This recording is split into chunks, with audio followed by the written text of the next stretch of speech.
Verses 1 to 8. Magistracy and ministry are two divine institutions of admirable use for the support and advancement of the kingdom of God among men. Laws concerning the former we had in the close of the foregoing chapter, directions are in this given concerning the latter. Landmarks are here set between the estates of the priests and those of the people. Care is taken that the priests entangle not themselves with the affairs of this life, nor enrich themselves with the wealth of this world. They have better things to mind. They shall have no part nor inheritance with Israel, that is, no share either in the spoils taken in war or in the land that was to be divided by lot. v1.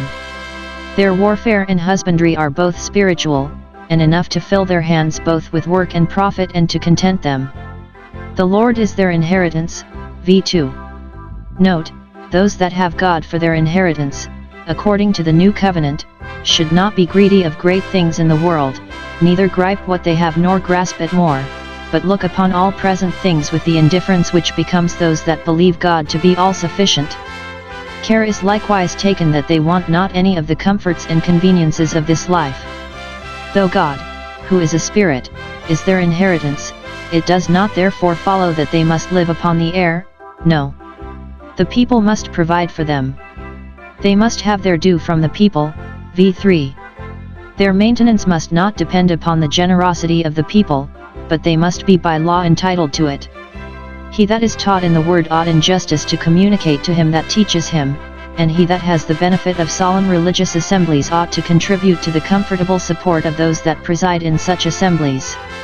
The priests who in their courses served at the altar had their share of the sacrifices, namely, the peace offerings, that were brought while they were in waiting, besides the breast and shoulder, which were appointed them before. Leviticus 7:32-34. The cheeks and maw are here ordered to be given them. So far was the law from diminishing what was already granted that it gave them an augmentation. The first fruits which arose within such a precinct were brought in, as it should seem, to the priests that resided among them, for their maintenance in the country, the first of their corn and wine for food, and the first of their fleece for clothing. v4. For the priests who were employed to teach others ought themselves to learn, having food and raiment, to be therewith content.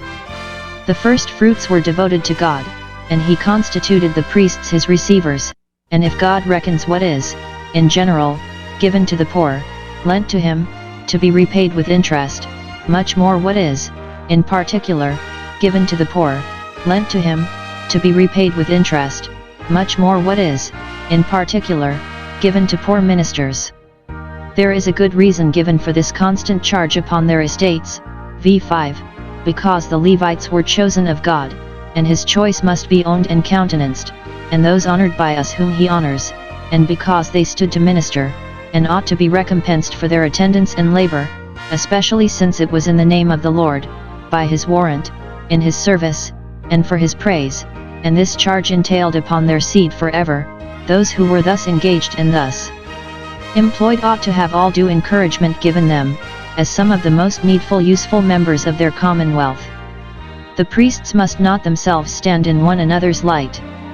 If a priest that by the law was obliged to serve at the altar only in his turn, and was paid for that, should, out of his great affection to the sanctuary, devote himself to a constant attendance there, and quit the ease and pleasure of the city in which he had his lot for the satisfaction of serving the altar, the priests whose turn it was to attend must admit him both to join in the work and to share in the wages, and not grudge him either the honor of the one or the profit of the other, though it might seem to break in upon them.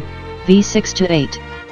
Note, a hearty pious zeal to serve God and his church, though it may a little encroach upon a settled order, and there may be somewhat in it that looks irregular, yet ought to be gratified and not discouraged. He that appears to have a hearty affection to the sanctuary, and loves dearly to be employed in the service of it, in God's name let him minister. He shall be as welcome to God as the Levites whose course it was to minister, and should be so to them. The settling of the courses was intended rather to secure those to the work that were not willing to do so much than to exclude any that were willing to do more. And he that thus serves as a volunteer shall have as good pay as the pressed men, besides that which comes of the sale of his patrimony. The Church of Rome obliges those who leave their estates to go into a monastery to bring the produce of their estates with them into the common stock of the monastery, for gain is their godliness, but here it is ordered that the pious devotee should reserve to himself the produce of his patrimony, for religion and the ministry were never appointed of God, however they have been abused by men, to serve a secular interest.